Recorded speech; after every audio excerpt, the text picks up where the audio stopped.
dos reis, consagro tudo o que sou. De gratos louvores transborda o meu coração.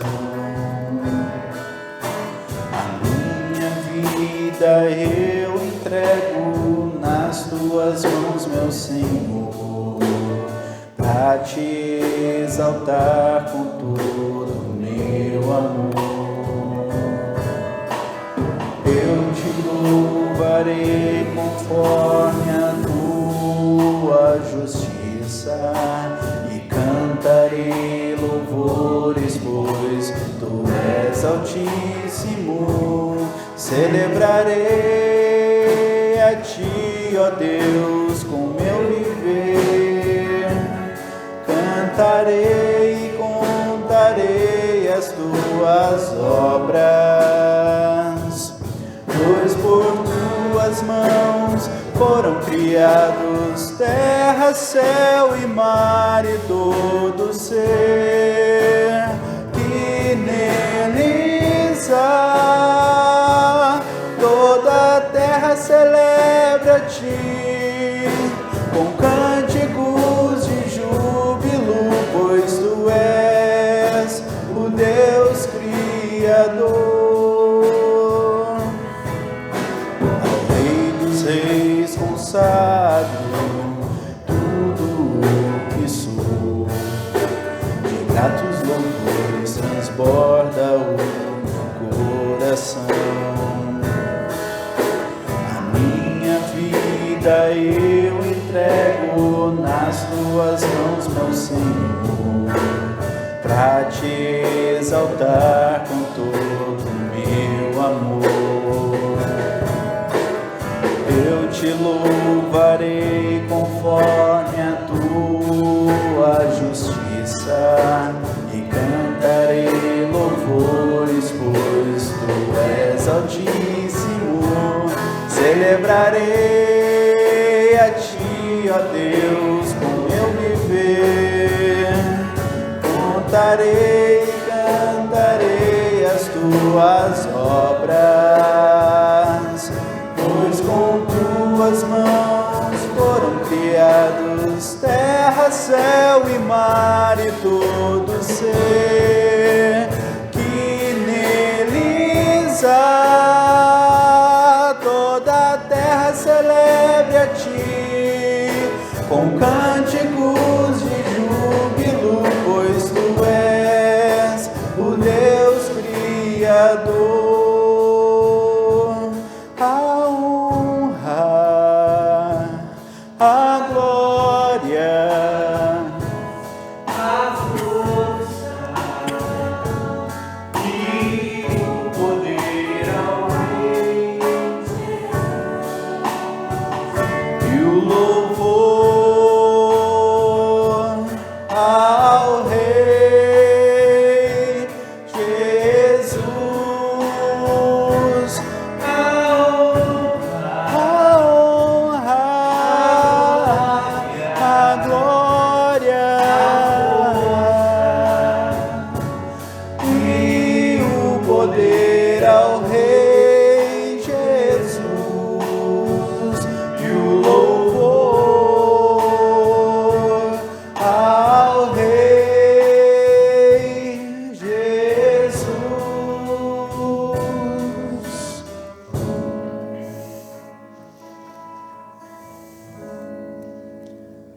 Ao Rei dos Reis consagro tudo o que sou. Agora, mais do que em qualquer outro momento da nossa história, nossa consagração deve ser total, exclusiva a Deus. Passamos por um momento difícil, um momento complicado, um momento onde cada vez mais nós vemos o cerco se fechando, palavras não podem ser ditas mais, pessoas não podem dizer o que querem, pessoas não podem se expressar da maneira que querem. E isso é muito triste, isso é muito perigoso. E nós todos aqui que viemos, estamos na casa do Senhor, perante o Rei dos Reis, o adorando e exaltando por tudo que Ele é e por tudo que Ele faz em nossas vidas. Hoje nós vamos falar sobre a gente vai fazer uma leitura rápida de um livro, onde o profeta se queixa, Deus dá uma solução, o profeta não gosta da solução, e Deus demonstra o porquê que Ele é soberano e o porquê que a palavra de Deus é a última. Que Ele é todo poderoso. E a última parte desse livro é a adoração a Deus por parte desse profeta, em forma de um cântico, em forma de um salmo. E vamos então continuar a nossa adoração hoje com uma oração. E hoje eu vou pedir para o Pastor Brasil fazer nossa oração. Bondoso Pai, muito obrigado, Senhor, por podermos estar na tua igreja hoje, te adorando. Obrigado por este momento. Continue, Senhor, abençoando o teu povo aqui, o pastor Ismael, sua família, os membros dessa igreja. Dá crescimento espiritual, crescimento numérico para este local, este trabalho. E nós te adoramos por tudo, Senhor. Continue inspirando o teu servo que vai trazer a mensagem. Glorifica o teu nome na minha vida, nas nossas vidas. Glorifica o teu nome, Senhor, em todo o Brasil.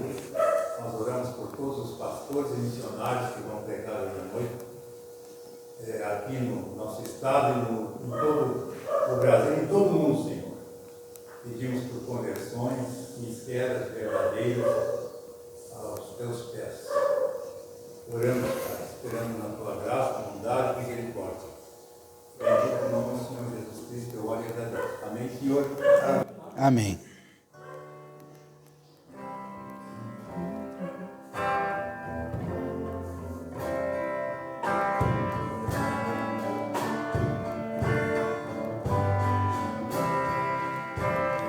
Que segurança sou de Jesus e já desfruto o gozo da luz.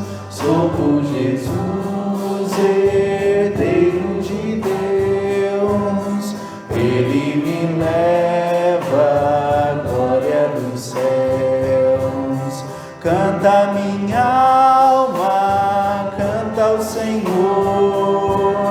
Rende-lhe sempre ardente louvor. Canta minha alma, canta ao Senhor. Rende-lhe sempre ardente louvor. Ao seu amor eu me submeti, e extasiado então me senti. Anjos descendo, trazendo os céus, ecos da excelsa graça de Deus. Canta minha alma, canta ao Senhor, rende-lhe sempre ardente louvor. Canta minha alma, canta ao Senhor, rende-lhe sempre ardente louvor.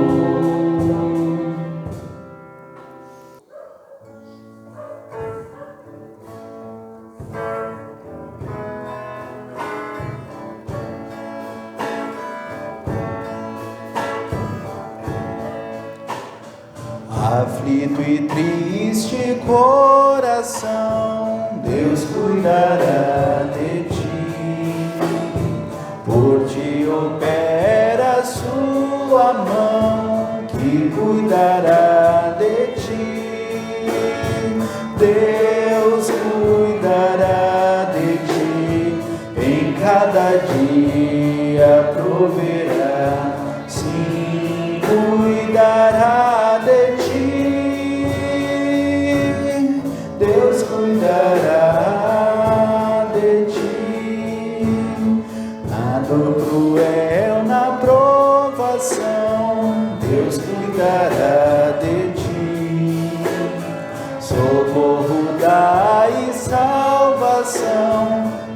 cuidará de ti.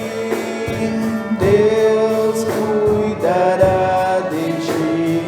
Em cada dia proverá. Sim, cuidará de ti. Deus cuidará de ti. A tua fé Deus quer provar, mas cuidará de ti. O teu amor quer aumentar e cuidará de ti. Deus cuidará de ti. Em cada dia proverá. Sim, cuidará de ti. Deus cuidará de ti. Nos seus tesouros tudo tens. Deus cuidará de ti. Terrestres e celestes bens, e cuidará de ti. Deus cuidará de ti. Em cada dia proverá. Sim, cuidará de ti. Deus cuidará de ti. Amém. Pode se sentar. Alguém descobriu de quem que a gente vai falar hoje?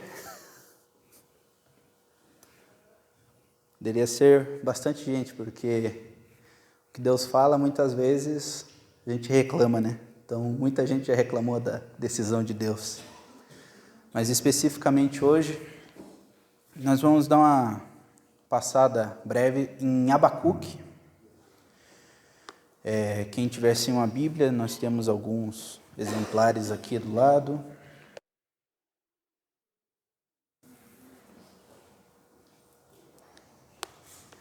Abacuque é um dos profetas menores, então ele está ali depois de... Ele está bem pertinho ali do período intertestamentário.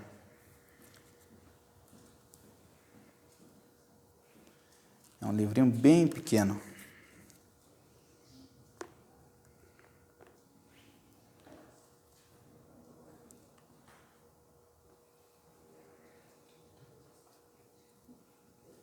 Eu estou com a Bíblia de ordem cronológica aqui, eu não sei dar referência onde que ele está aqui. Mas é bem no finalzinho do Antigo Testamento. Todos encontraram? Depois de Naum, antes de Sofonias, antes de Ageu. Uhum.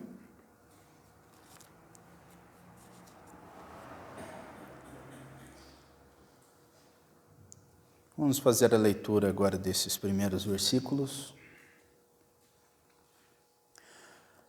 Capítulo 1, versículo 1, a advertência revelada ao profeta Abacuque.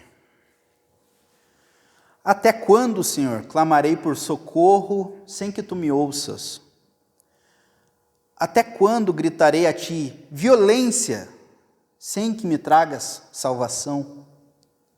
Por que me fazes ver a injustiça e contemplar a maldade? Por que me fazes ver a destruição e a violência que estão diante de mim, e a luta e conflito por todo lado? Por isso a lei se enfraquece e a justiça nunca prevalece.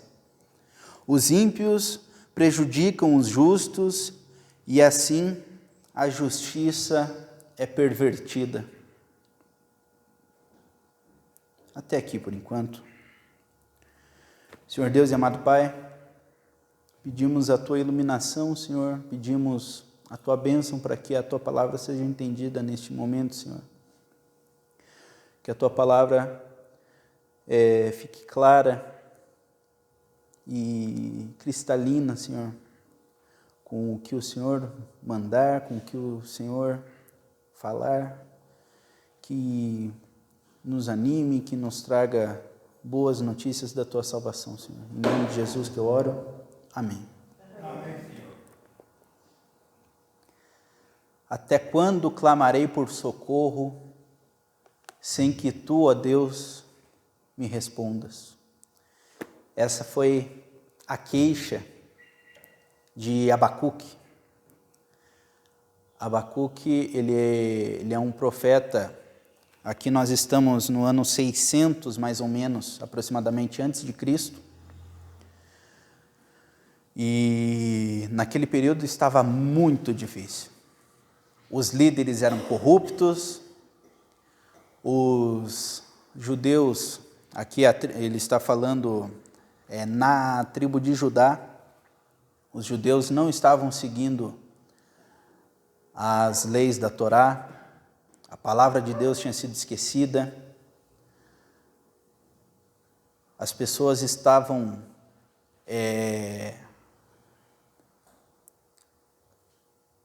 violentamente se atacando. E aqui é a queixa dele: até quando gritarei a ti violência, sem que me tragas salvação? E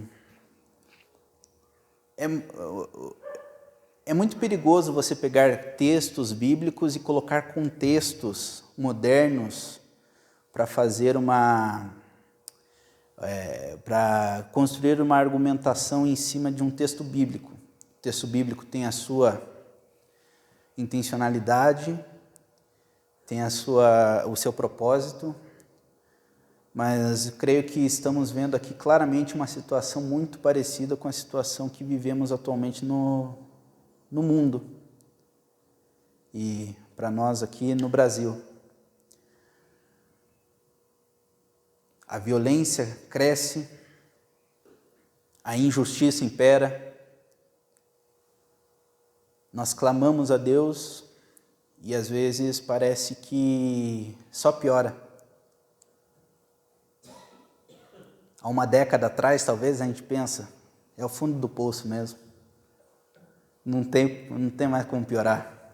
Ora vem, Senhor Jesus. Cá estamos, uma década depois, e piorou.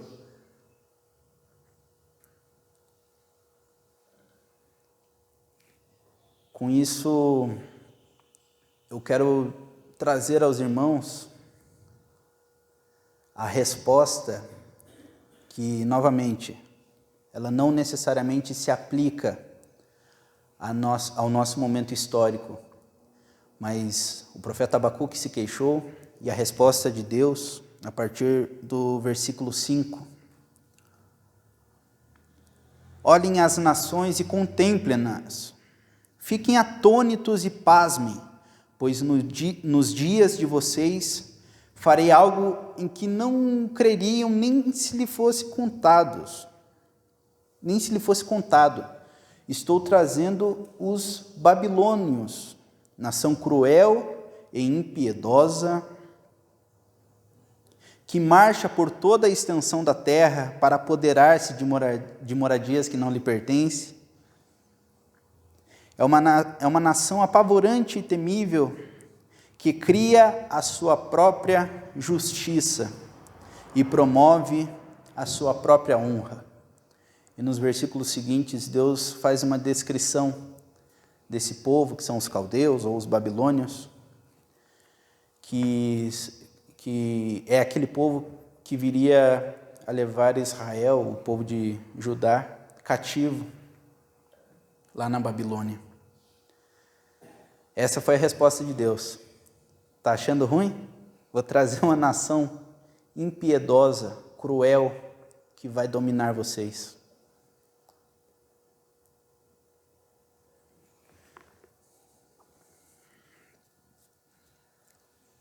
No capítulo 1 ainda, no versículo 12, Abacuque faz uma segunda queixa. Mas, Senhor, Tu não és desde a eternidade meu Deus e meu santo? Tu não morrerás. Senhor, Tu designaste essa nação, essa nação, os babilônios, para executar juízo. Ó rocha, determinaste que ela aplicasse o castigo? Os teus olhos não são puros? Não suportam ver o mal? Não podes tolerar a maldade? Então por que toleras o perverso e por que ficas calado? Enquanto os ímpios devoram os que são mais justos que eles. A segunda queixa de Abacuque. Mas, Senhor, como é que eu, sendo mais justo que ele, serei subjugado por aquele povo ímpio?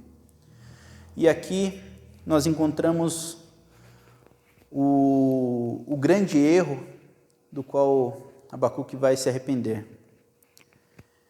Ele estava fazendo juízo sobre a sua própria nação, apontando e falando com Deus, argumentando de forma teológica. Mas, Senhor, esta nação aqui é a nação das tuas promessas.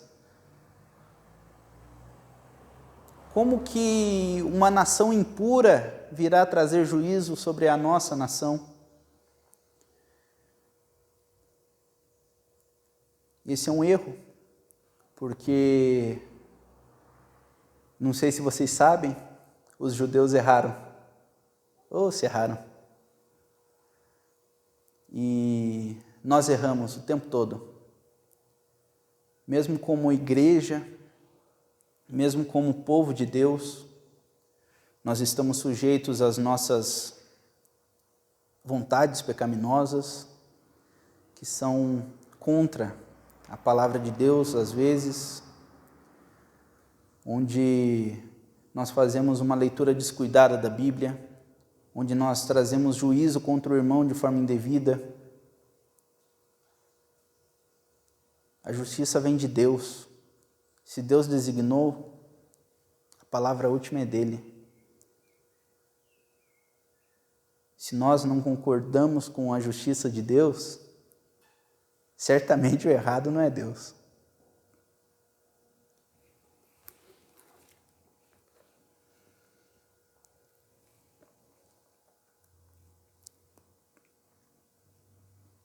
Então Deus fala para Abacuque, a partir do capítulo 2, no versículo 2. Então o Senhor me respondeu: escreva claramente a visão em tábuas para que se leia facilmente. Aqui eu estou com a Nova Versão Internacional. Talvez não fique muito claro com essa versão aqui, mas a versão dos irmãos talvez tenha uma tradução que fale: escreva de forma que quem esteja passando correndo possa ver o que está escrito.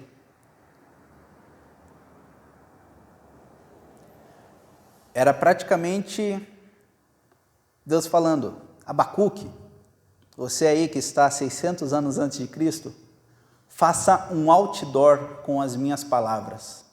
Escreva muito grande. Eu quero que todo mundo veja o que eu tenho a dizer para esse povo. Escreva numa pedra muito grande.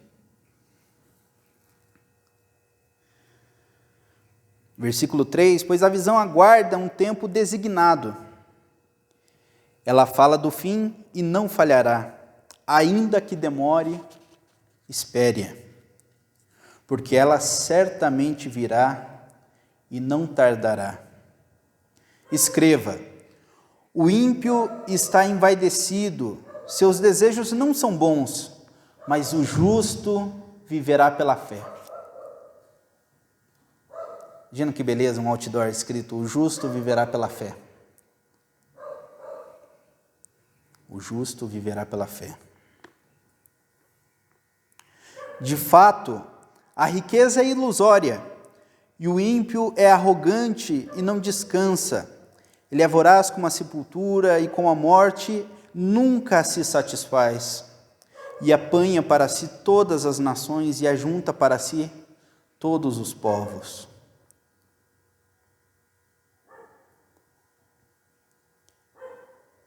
E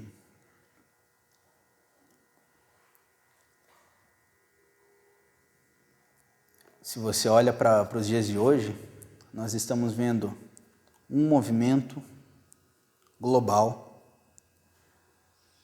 que está tomando país após país, dominados e doutrinados por uma ideologia. Essa ideologia é uma ideologia ateísta, é uma ideologia contra Deus, é uma ideologia que lê Nietzsche, que fala que Deus está morto e concorda. É uma ideologia em que Deus é escanteado, Deus não existe, Deus não tem poder. E por isso, nós fazemos o que quisermos com a nossa justiça. A justiça é nossa.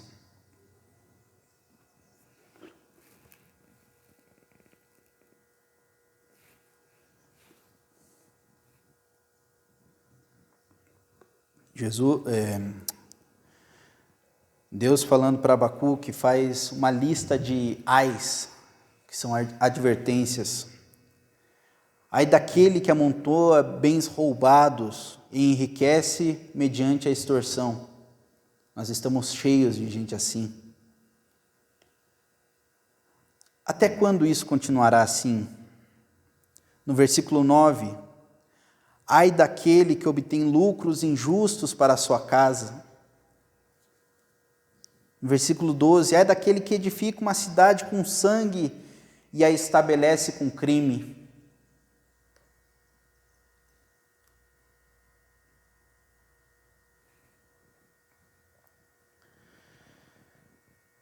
O ímpio nunca se satisfaz. Ele pode ter milhões e milhões de dólares na sua conta.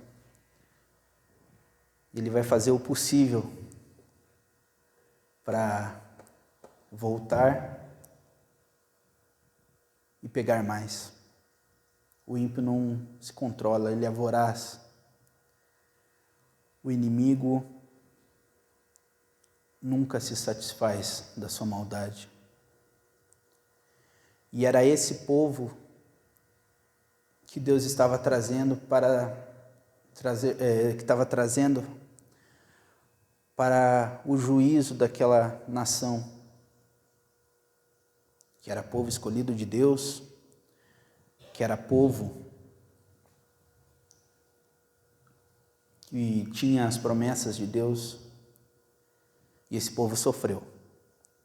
Com isso eu não quero dizer que a nossa história termina aqui, nós temos que estar passivos diante da história acontecendo e não reagir.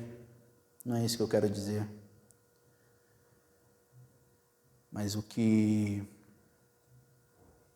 eu quero que os irmãos levem como mensagem de hoje seja o capítulo 3 de Abacuque, onde a partir do versículo 2, ele ora: Senhor, ouvi falar da tua fama, tremo diante dos teus atos. Realiza de novo em nossa época as mesmas obras, faze-as conhecidas em nosso tempo. Em tua ira, lembra-te da misericórdia.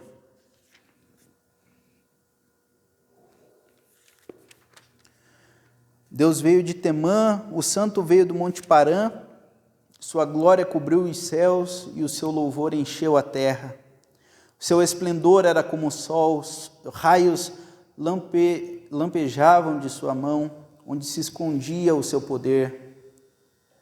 Pragas iam diante dele, doenças terríveis seguiam os seus passos. Ele parou e a terra tremeu. E essa oração é uma oração fazendo uma descrição de Deus. Como que Abacuque, como que aquele profeta via Deus. Deus grandioso, Deus poderoso e Deus que cumpria suas promessas. Porque lembre que Deus promete pelo seu próprio nome, porque não existe nada maior que Deus, não existe nada maior que o Criador, que Ele possa jurar. Se Ele falou, certamente cumprirá. Pode ser não do jeito que você queira. Esse foi o grande erro de Abacuque. Ele quis encaixotar Deus na sua própria teologia, mas vendo que isso era errado, ele reconheceu a grandeza de Deus e a partir do versículo 16, depois de ter ouvido tudo isso de Deus, ouvi isso e o meu íntimo estremeceu, meus lábios tremeram e meus ossos desfaleceram e minhas pernas vacilaram. Tranquilo esperarei o dia da desgraça que virá sobre o povo que nos ataca. E mesmo não florescendo a figueira, e não havendo uva nas videiras, mesmo falhando a safra das azeitonas, não havendo produção de alimento nas lavouras, nem ovelhas no curral, nem bois nos estábulos, ainda assim eu me exultarei em ti, e em ti me alegrarei no Senhor da minha salvação. O Senhor, o soberano, é a minha força, e Ele faz os meus pés como os do cervo, e faz-me andar em lugares altos. Amém. Essa é a palavra que Deus trouxe para Abacuque.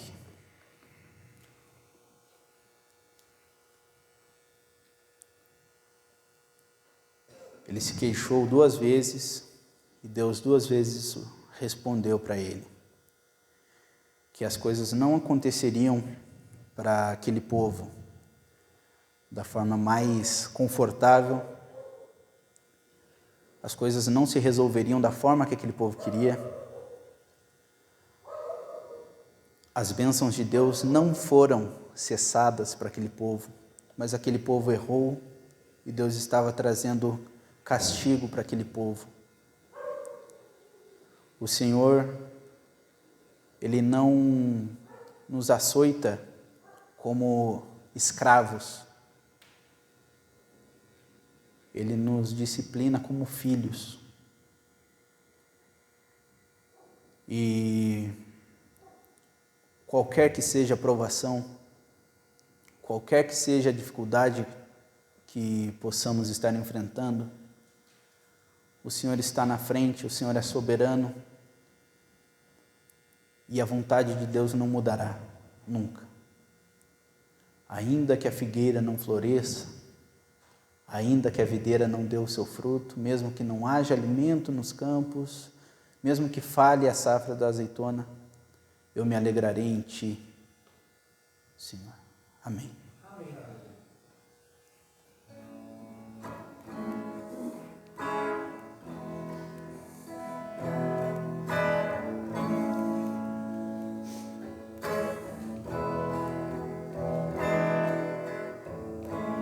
Deus supremo és, soberano em glória, és incomparável em tua formosura, és incomparável em tua majestade, Deus supremo és, soberano em glória, és incomparável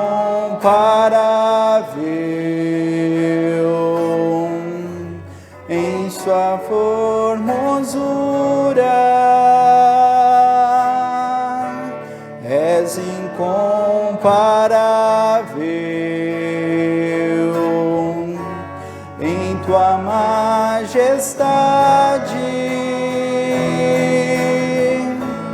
Não há outro Deus como Jeová, não há outro Deus além do Senhor, não há no céu, não há na terra, não há no mar. Deus como o Senhor, não há no céu, não há na terra, não há no mar. Deus como o Senhor.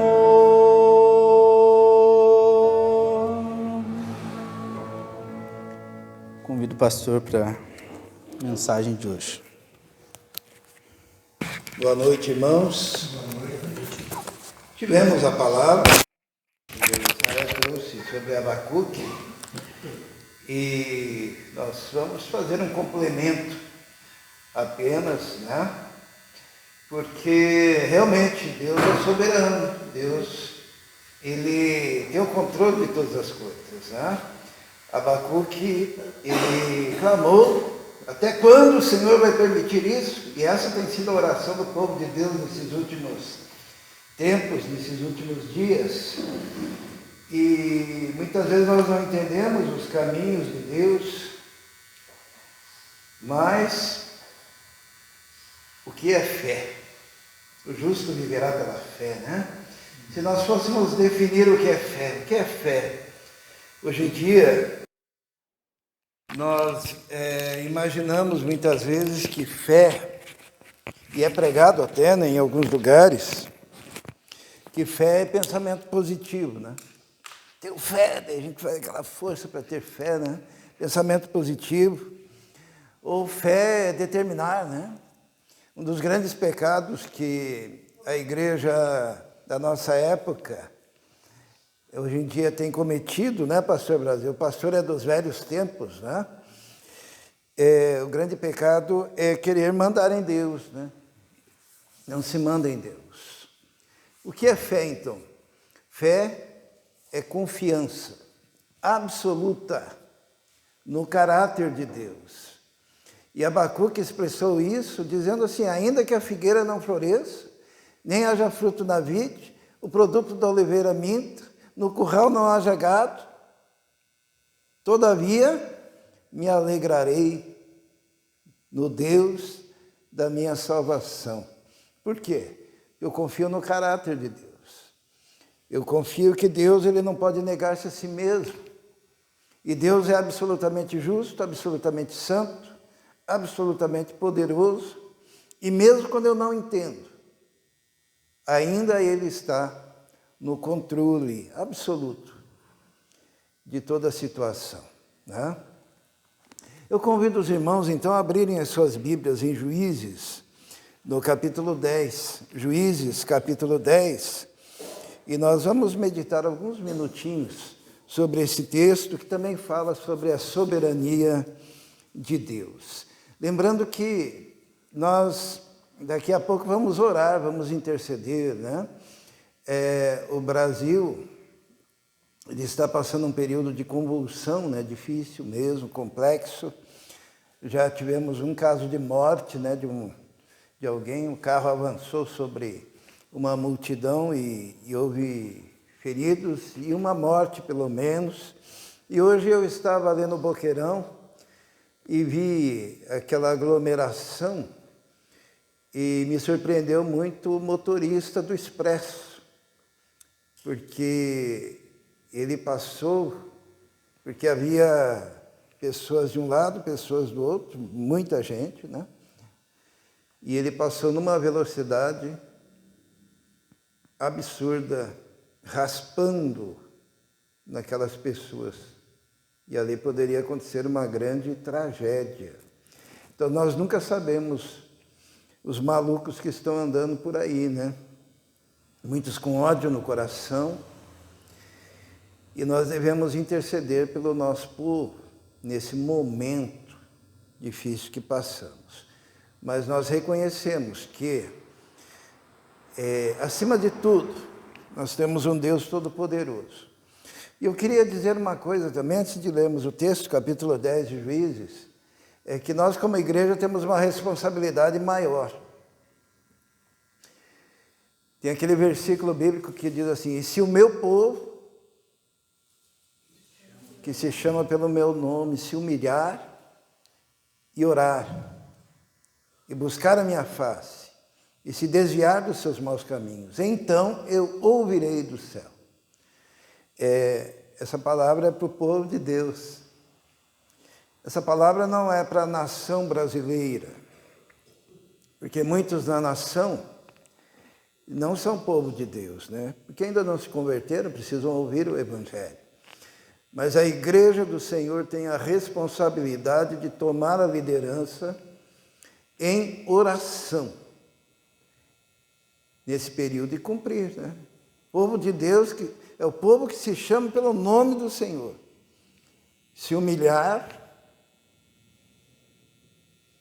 orar, e mais do que orar, buscar a minha face, que seria uma camada mais profunda da oração, né?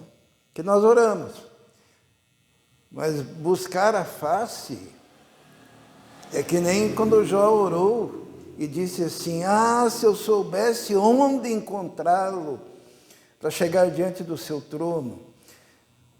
É mais do que pedir de longe, é a presença manifesta do Senhor que a igreja deve buscar.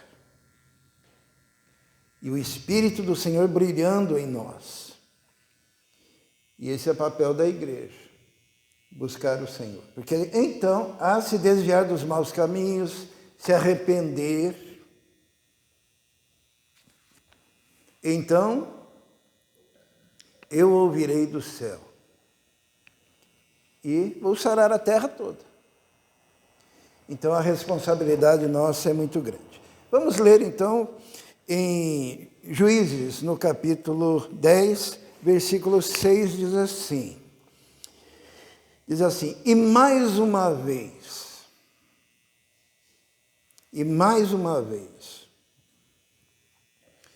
os israelitas fizeram o que o Senhor reprova. 10, 6, né?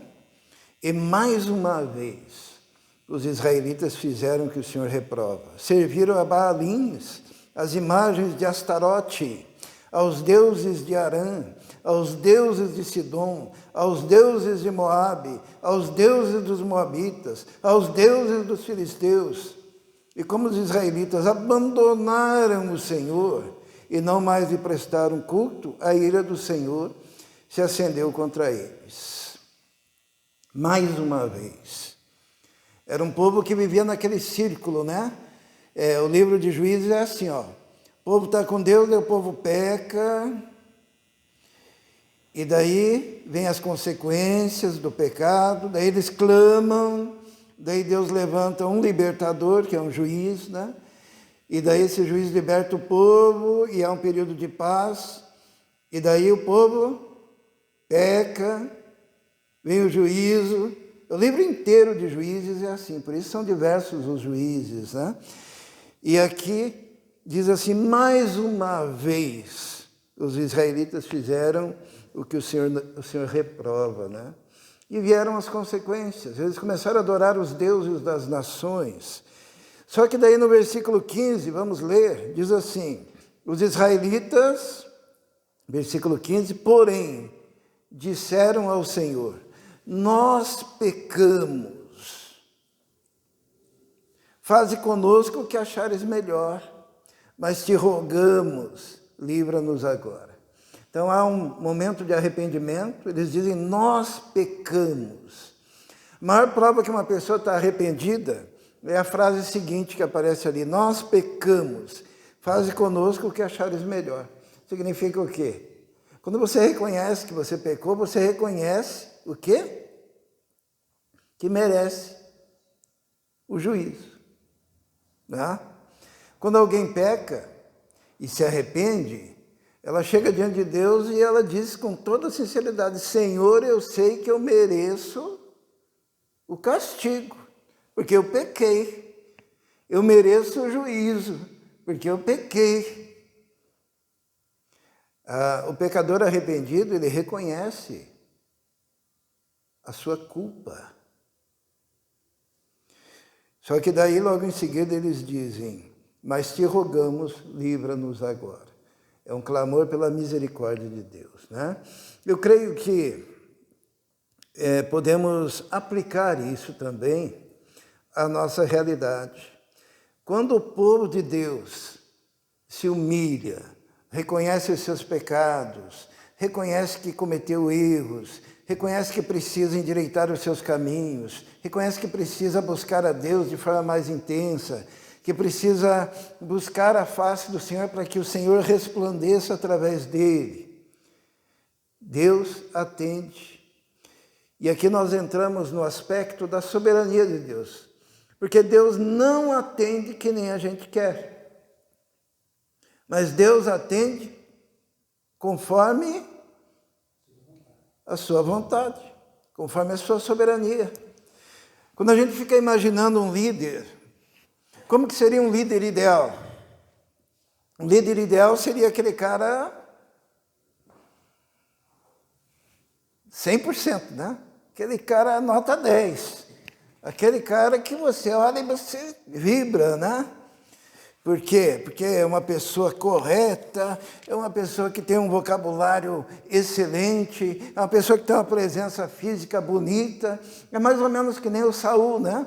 Lembra quando o povo quis um rei, escolheu Saul? Como que era Saul? Saul era alto, bonito, né?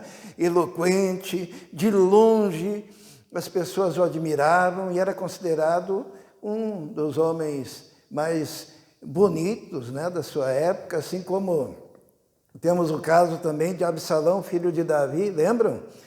Que ele era considerado o mais belo de todos, né? Muito embora ele foi um perseguidor do próprio pai. Então, às vezes, as aparências enganam, às vezes aquele que parece ser alguma coisa, não é. Isso é um princípio bíblico, inclusive. Vamos lá, mantenha, né, o dedo ali em Juízes 10, mas vamos lá para 1 Coríntios para nós entendermos esse ponto, que ele é importante, porque nós nos deixamos enganar muitas vezes, né? Em 1 Coríntios, no capítulo 1, versículo 26, 1 Coríntios 1, 26, nós temos aqui uma lição para nós, que diz assim, capítulo 1, versículo 26 de 1 Coríntios, irmãos, pensem no que vocês eram quando foram chamados. Poucos eram sábios, segundo os padrões humanos. Poucos eram poderosos, poucos eram nobres de nascimento. Mas Deus escolheu o que para o mundo é loucura, para envergonhar os sábios. Escolheu o que para o mundo é fraqueza, para envergonhar o que é forte. Ele escolheu o que para o mundo é insignificante, desprezado, e o que nada é, para reduzir a nada o que é, a fim de que ninguém se vanglorie diante dele. Os irmãos percebem? Deus escolheu as coisas vis, as coisas que não são, para enganar, enganar aquelas que... O termo não é enganar, um termo melhor seria para confundir aquelas que acham que são alguma coisa, né? E voltando lá para o capítulo 10 de Juízes, Deus, quando responde à oração daquele povo que se arrependeu, Deus responde de uma forma bem interessante, conforme a sua soberania. No capítulo 11, olha só quem que Deus escolheu. Capítulo 11, versículo 1, diz assim, Jefté, esse é o libertador que Deus levantou, tá? Jefté, o gileadita, era um guerreiro valente. Sua mãe era uma prostituta. Seu pai chamava-se Gileade. Então, a primeira característica deste libertador de Israel é que ele era um filho de uma prostituta, né? O seu pai, Gileade, havia conforme se fala, entre aspas, pulado a cerca, tendo um filho fora do casamento, e daí ele pega esse filho de uma prostituta, traz para sua casa e o cria na sua casa, junto com seus irmãos, que seriam os seus filhos considerados filhos legítimos, né? De dentro do casamento. Então, ele por si já trazia uma marca que socialmente poderia fazê-lo ser um indivíduo reprovado diante da sociedade. E quando Deus ora, diz assim, olha, eles estão clamando por um libertador. Então, é você. E Deus escolheu a Jefté por quê? Porque ele quis. Porque não é conforme a aparência. Porque não é conforme o nosso entendimento pessoal. Porque não é como pensamos. E Jefté vivia numa estrutura meio estranha, porque olha bem, vamos ler o versículo 2. A mulher de Gileade também lhe deu filhos. Então, a prostituta lhe deu um filho, mas a mulher de Gileade lhe deu filhos. Que, quando já estavam grandes, expulsaram Jefté, dizendo, você não vai receber nenhuma herança da nossa família, pois é filho de outra mulher. Olha o conflito familiar estabelecido. E Deus vai levantar um líder que vivia um conflito pessoal, que vivia um conflito familiar, que era filho de uma prostituta, que era rejeitado pelos seus irmãos, que vivia dentro de uma família em briga por causa de herança. Você não vai herdar conosco, porque você é filho lá de uma mulher que vivia uma vida de indecência.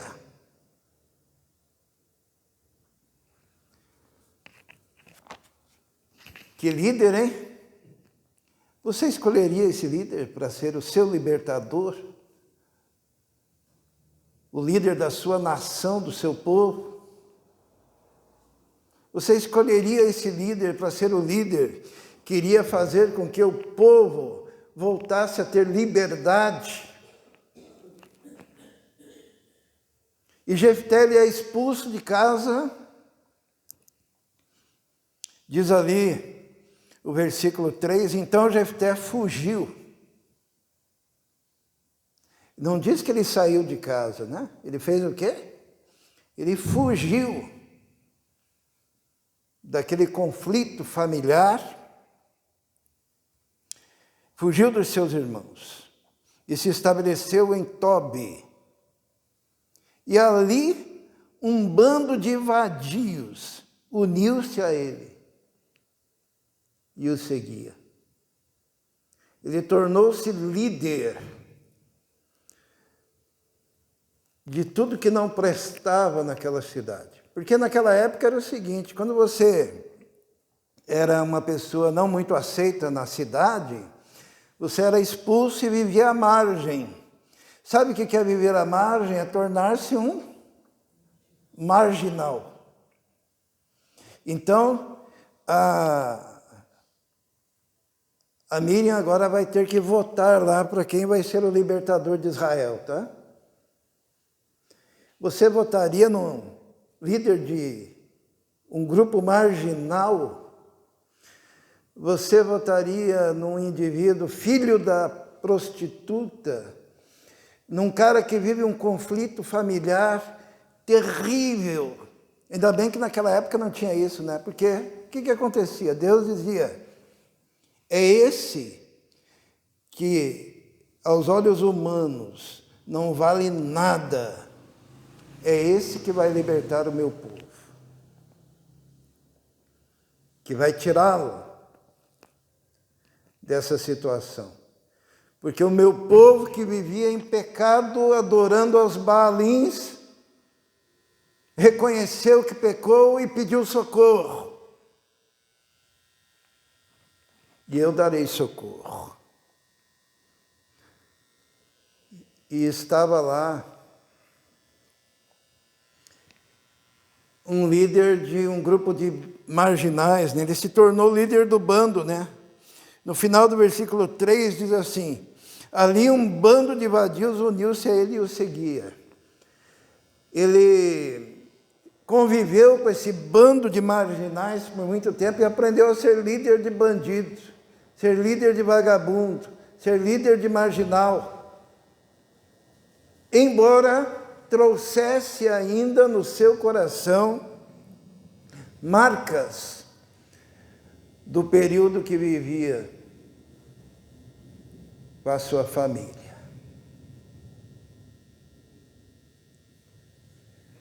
Que conflito, hein? E Deus diz: é você que vai libertar o meu povo. Vamos ver o que aconteceu? Versículo 4.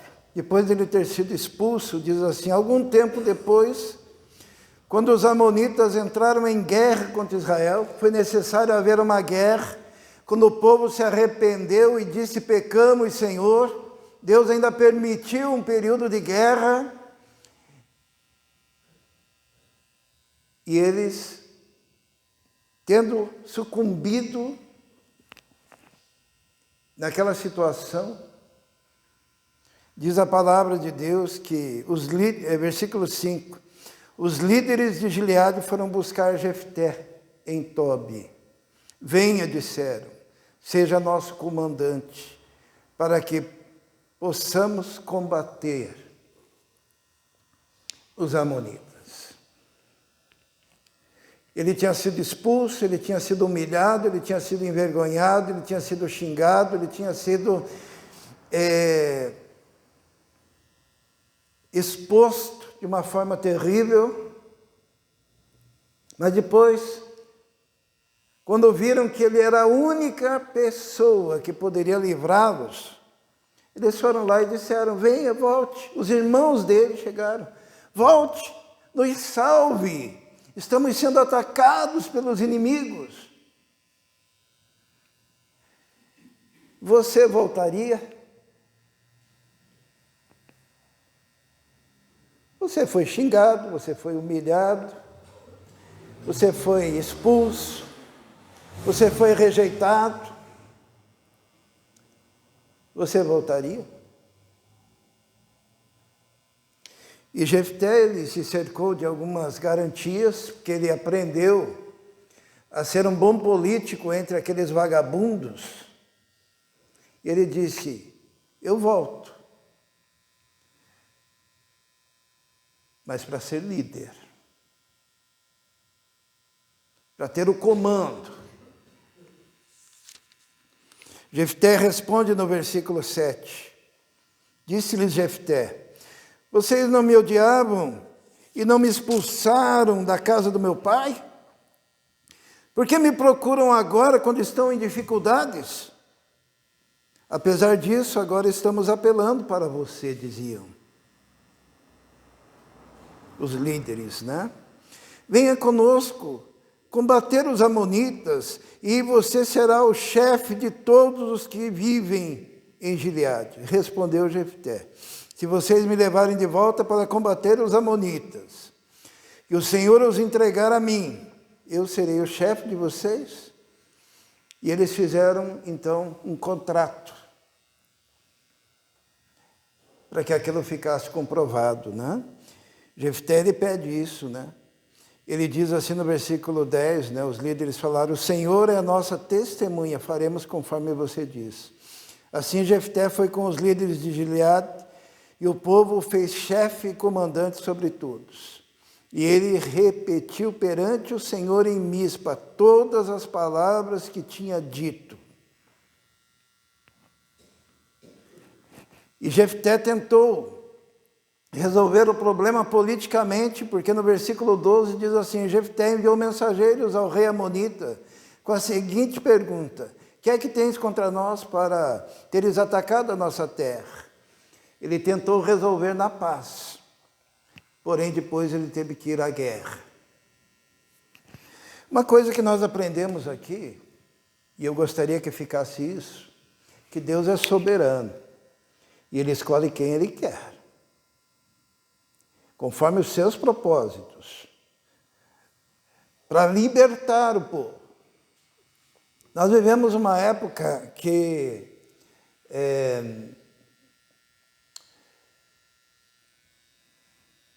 as pessoas, principalmente os universitários, se deixam enganar muito pelas aparências, né?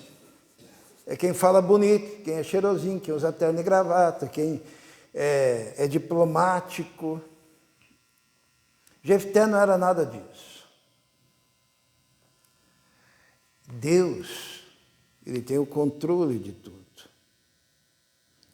E muitas vezes ele escolhe aquilo que parece loucura para os homens. Deus muitas vezes permite uma guerra para que então se levante o libertador que ele tem nas suas mãos e nos seus planos. Deus tem o controle da situação. E mesmo os homens que Deus escolhe não são perfeitos. Jefté cometeu um grande erro. Os irmãos se lembram do grande erro de Jefté? Jefté estava tão feliz porque ele foi levado de volta para o seu povo, ele foi restaurado à sua nação, ele se tornou o grande líder da nação depois de ter sido rejeitado. Mas daí ele fez um voto. Quando ele estava na guerra, ele falou uma coisa absurda. Vamos ler no versículo 30. E Jefté fez esse voto ao Senhor. Porque o homem é falho, irmãos. Os homens são falhos. Às vezes falam coisas que não deveriam falar. E Jefté fez este voto ao Senhor.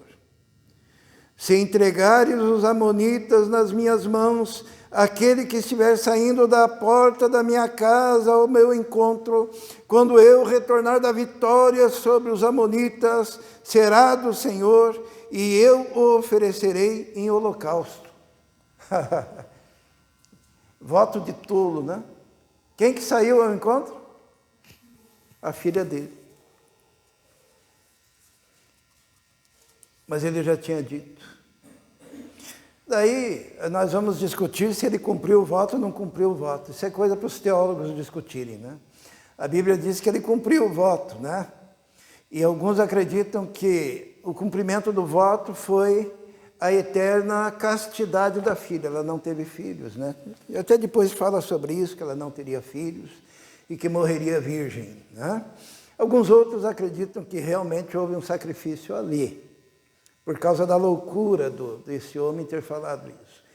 Nós não vamos entrar nessa discussão nesse momento, mas o que eu quero dizer é que mesmo os homens usados por Deus, escolhidos por Deus, a despeito de toda a sua história, que a história de Jefté não era muito bonita, era uma história de sofrimento, e era um homem considerado alguém à margem do socialmente aceito. Deus escolhe. E não significa que a pessoa, por causa da escolha, se torne impecável. Depois do pastor ter sido chamado para o ministério, o pastor algum dia, depois disso, cometeu algum erro na vida? Evidente, todos nós, não? A Miriam foi a única que o dia que aceitou Jesus, depois daquele dia, né? Santidade absoluta, nenhum erro, né, Miriam? Não existe isso. Por quê? Porque enquanto nós estivermos aqui, nessa terra, estaremos sujeitos. E quanto mais pesada a história de um homem, mais suscetível aos erros ele está. Porém, existe algo acima de tudo isso, que é a misericórdia e a graça de Deus. E o fato de que o chamado de Deus é irrevogável. Está escrito isso na Bíblia? Lá em Romanos, Os dons e o chamado de Deus são irrevogáveis. Nas versões mais antigas aparece a expressão: os dons e o chamado de Deus são sem arrependimento. Deus não se arrepende. Por isso que nós estamos aqui. Porque um dia nós fomos chamados. E isso é definitivo. Durante o percurso nós erramos? Sim. Mas o amor de Deus por cada um de nós não se moveu e nem retrocedeu 1 milímetro por causa da sua graça. E porque o caráter de Deus é absoluto. Deus é quem escolhe, Deus é quem chama, Deus é quem manda soberanamente. Hoje nós vamos orar, pelo Brasil. Talvez nós estejamos passando aquele período de turbulência. Mas uma coisa nós sabemos: Deus quer ensinar algo. Deus quer ensinar algo para cada um de nós. E Ele vai ensinar. A melhor coisa é aprendermos rápido. Mas a vitória é do Senhor. Vamos orar? Senhor, muito obrigado porque podemos ter a mais absoluta convicção de que pela sua soberania o Senhor tem o controle de toda a história, de todos os fatos. E o Senhor usa cada circunstância, ó Deus, para que a sua vontade se cumpra.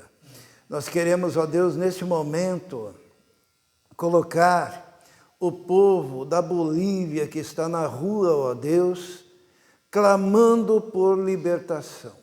Muito obrigado porque eles foram tocados de tal forma e se levantam neste momento, também clamando ao Senhor, que os ajude na situação em que vivem, ó Deus. Quero pedir também pelo povo que está neste momento nas ruas, ó Deus, na Venezuela, que tendo ouvido notícias deste lado do mundo, eles se motivaram a se levantar contra os ditadores da sua região, ó Deus. Muito obrigado porque o Senhor acende uma fagulha num lugar e a chama se estende até outros países, ó Deus. Muito obrigado pelo grande trabalho que o Senhor está fazendo, não no Brasil, mas em toda a América Latina, ó Deus. Pedimos, ó Deus, que o Senhor levante os missionários na Colômbia, ó Deus, na Nicarágua, na Bolívia, na Venezuela. Muito obrigado porque o Senhor escolheu o Brasil para trazer luz a todas essas circunstâncias do nosso continente. Esteja enchendo, Senhor, o nosso povo e em especial a igreja, ó Deus, do Teu Espírito, da Tua graça. E nós vamos contemplar a maravilha da Tua soberania sobre todas essas nações. Em nome de Jesus. Amém.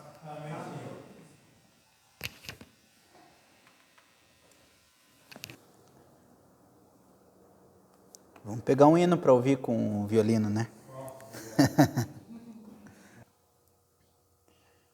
Firme nas promessas. Então vamos cantar firme nas promessas do Senhor. Nós temos a Bíblia, nós temos as promessas do Senhor todas escritas, registradas, todas aguardando o tempo propício, o tempo em que o Senhor determinou para que essas promessas se cumpram. E assim seremos levados como igreja, como corpo de Cristo, para o lar celeste, onde teremos alegria eterna, adorando o nosso Senhor e Salvador Jesus Cristo. Amém. Quem veio preparado para a entrega de dízimos e ofertas poderá fazer aqui no gasofilácio.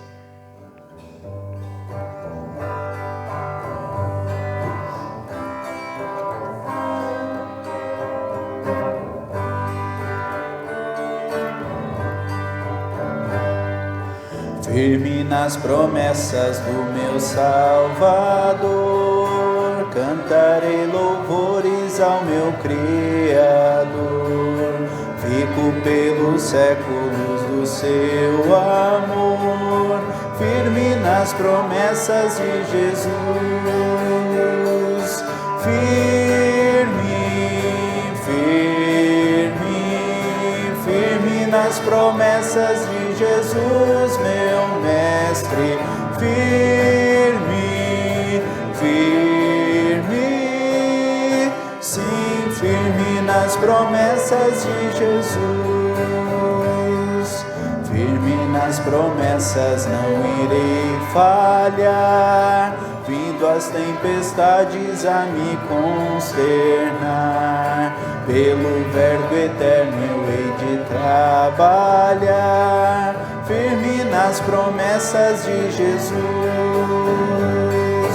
Firme, firme, firme nas promessas de Jesus, meu Mestre.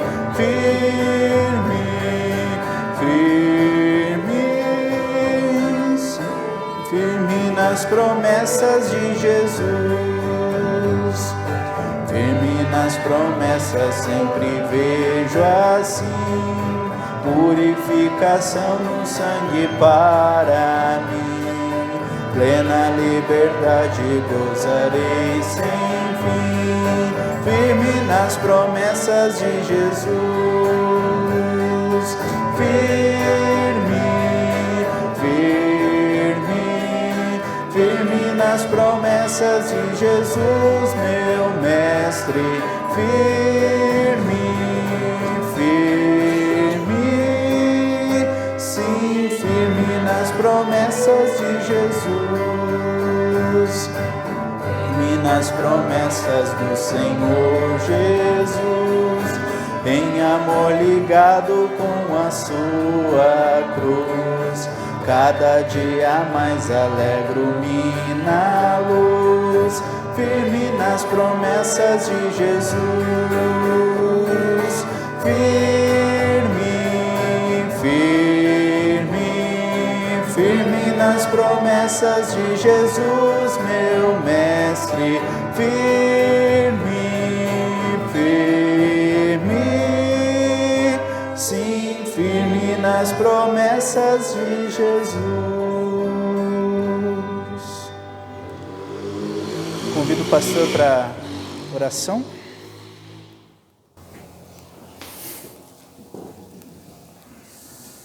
Vamos ficar em pé.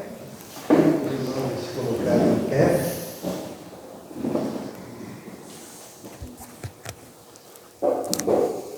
Vamos orar.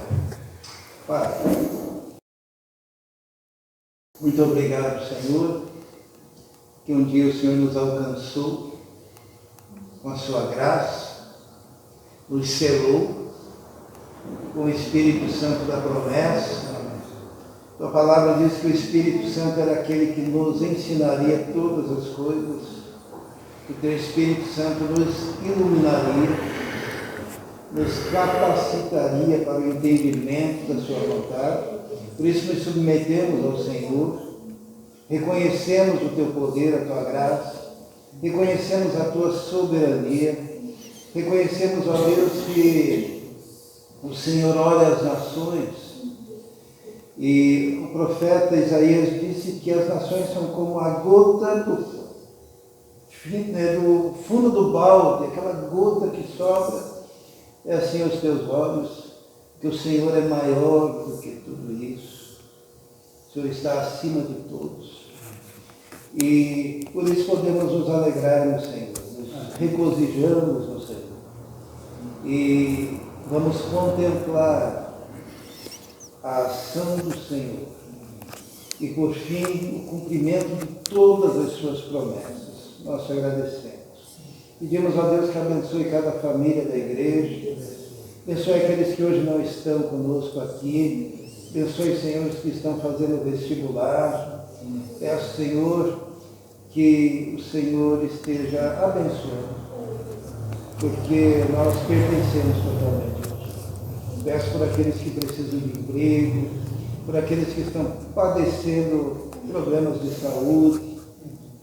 Toque, Senhor, em cada um, em cada vida, em cada circunstância. E que a graça do nosso Senhor e Salvador Jesus Cristo, o amor de Deus o Pai e a comunhão do Espírito Santo esteja com todos vós agora e para todos sempre. Amém. Amém. Amém. Deus abençoe a todos. Dê um abraço no seu irmão.